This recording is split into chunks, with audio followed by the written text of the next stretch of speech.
nama saya Sakita Hidayati. Nama saya Hea Kamila. Nama saya Tika Ayu Yulinda. Nama saya Eka Sari Utami. Halo semuanya, di sini aku mau jelasin apa sih job order costing itu. Jadi job order costing itu adalah metode perhitungan biaya untuk produk yang diproduksi hanya berdasarkan pesanan. Job order costing merupakan suatu metode penentuan biaya produksi yang sangat berguna bagi UMKM. Penerapan job order costing pada UMKM berperan penting dalam mengelola biaya dan meningkatkan efisiensi operasionalnya. Sistem ini memberikan kemampuan untuk menghitung biaya produksi secara rinci untuk setiap pesanan yang diterima. Hal ini sangat penting bagi UMKM yang seringkali beroperasi dengan laba keuntungan yang tipis. Dengan job order costing, UMKM dapat mengelompokkan biaya bahan baku, biaya tenaga kerja, dan overhead yang terkait dengan setiap pesanan secara akurat. Nah, informasi yang didapat lebih akurat dan relevan juga dapat membuat UMKM untuk menetapkan harga jual yang lebih tepat, yang dapat meningkatkan daya tarik konsumen pada produk. Selain itu, dengan penerapan job order costing dapat membantu para UMKM mengambil keputusan yang lebih baik terkait penerimaan pesanan baru dan juga dapat membantu UMKM menjaga akuntansi yang akurat dan memenuhi persyaratan pelaporan keuangan. PBL ini kami menganalisis UMKM Warung Makan Soponiro. Jadi Warung Makan Soponiro ini sudah berdiri dari tahun 1998 sampai dengan sekarang. Soponiro ini berlokasi di Jalan Kopi, Gedung Meneng, Kecamatan Raja Basah, Kota Bandar Lampung. Tepatnya Soponiro ini bertempat di rumah Bapak Sukadi atau biasa dipanggil dengan Pak D. UMKM Soponiro ini pertama kali membuka usahanya dengan berjualan bakso, mie ayam, dan soto yang dikelola langsung oleh Pak D dari resep-resep istri Pak D yang bernama Ibu Suparmi yang biasa dipanggil dengan Bude, dan dibantu dengan anaknya tanpa tenaga kerja tambahan. Tetapi usaha bakso, mie ayam, dan soto ini tidak berlangsung lama, hanya bertahan sampai dengan tahun 2015. Hal ini disebabkan karena usaha yang dijual bukanlah makanan pokok yang dimana harus dimakan setiap hari. Oleh sebab itu membuat kurangnya peminat. Karena kurangnya peminat, Pak D ini mulai mencari inovasi baru untuk penjualannya. Lalu pada tahun 2015, Pak D berinovasi dengan mengganti usaha mereka dengan menjual makanan pokok yang dikonsumsi sehari-hari berupa nasi ayam, nasi lele, pentol, dan macam-macam minuman lainnya. Dan hingga sekarang, Warung Makan Soponiro selalu ramai pembeli karena harga yang terjangkau oleh para mahasiswa dan cita rasa yang enak.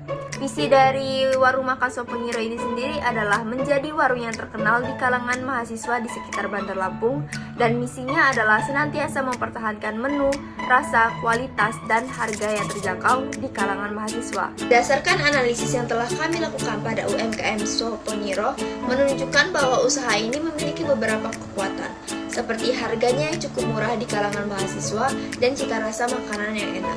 Selain itu, lokasi warungnya ini juga sangat strategis dan dekat dengan lingkungan anak kos. Namun, UMKM Soponiro ini juga memiliki beberapa kelemahan, yaitu menolak untuk mengikuti perkembangan zaman, seperti tidak memasukkan produknya ke layanan online seperti Gojek, Grab, ShopeeFood, dan lain sebagainya.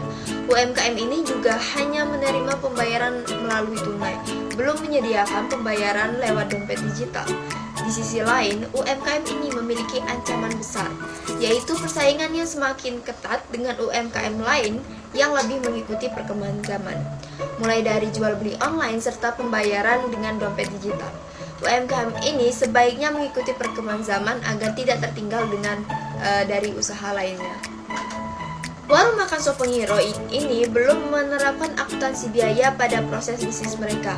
Dari hasil wawancara kami, Pak D mengatakan bahwa Soponiro tidak mencatat transaksi masuk dan keluar secara detail. Soponiro masih mencatat transaksi mereka menggunakan pencatatan sederhana. Soponiro lebih memilih menggunakan pencatatan sederhana yang mengakibatkan banyak biaya-biaya kecil yang tidak tercatat. Salah satu alasan Sopengiro hanya menggunakan pencatatan yang sederhana adalah masih kurangnya pengetahuan mengenai pencatatan dengan sistem akuntansi biaya dengan metode job order costing. Sistem ini dianggap oleh UMKM Sopengiro sebagai sistem yang rumit dan menyita banyak waktu, sehingga mereka tidak memilih melakukan pencatatan dengan metode job order costing atau sistem akuntansi biaya. Oleh sebab itu, kami melakukan tahapan pendampingan terhadap UMKM, dan tahapan pendampingan ini dilakukan dimulai dengan mengunjungi langsung UMKM Sopengiro untuk mengamati secara langsung proses produksi dan pencatatan keuangan. Lalu kami melakukan wawancara secara langsung untuk memahami lebih dalam tentang bisnis yang dijalani, tantangan yang dihadapi, dan tujuan yang ingin dicapai. Tahapan implementasi mahasiswa memberikan pengetahuan mengenai sistem akuntansi biaya dengan metode job order costing. Ini adalah kartu biaya pesanan UMKM Sopengiro yang memiliki pesanan sebanyak 250 nasi ayam. Nah, kartu biaya pesanan ini mencakup biaya bahan langsung, biaya tenaga kerja langsung, dan biaya overhead pabrik. Di sisi biaya bahan langsung ini mencakup ayam, beras, tepung, minyak, tempe, bahan sambal, dan lalapan dengan total 1.515.000. Biaya tenaga kerja langsung, upah karyawannya ada sebesar 75.000.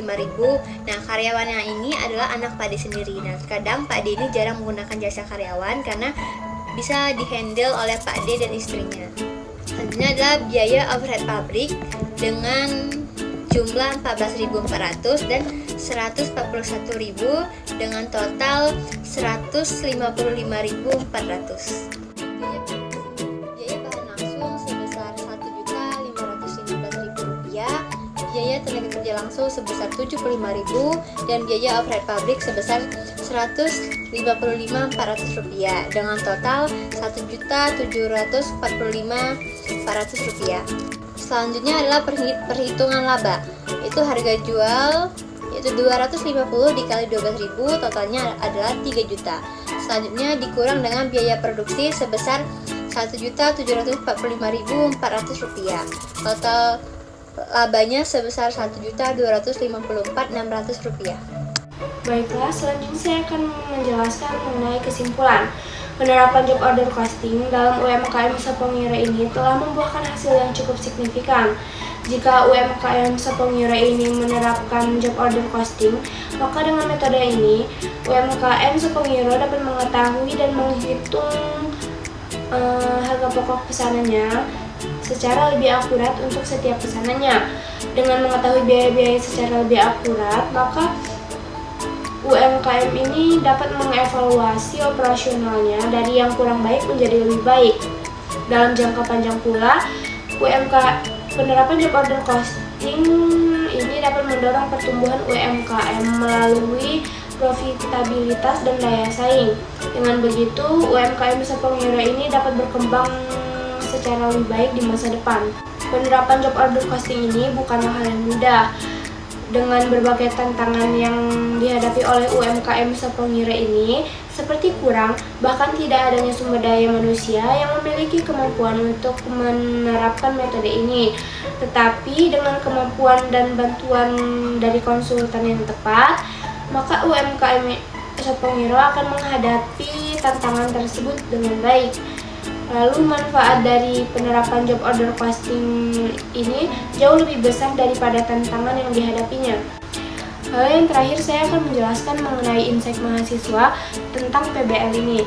Dengan adanya PBL ini, kami menyadari bahwa pentingnya penerapan teori yang telah kami pelajari di dalam kelas ke dalam konteks permasalahan yang nyata.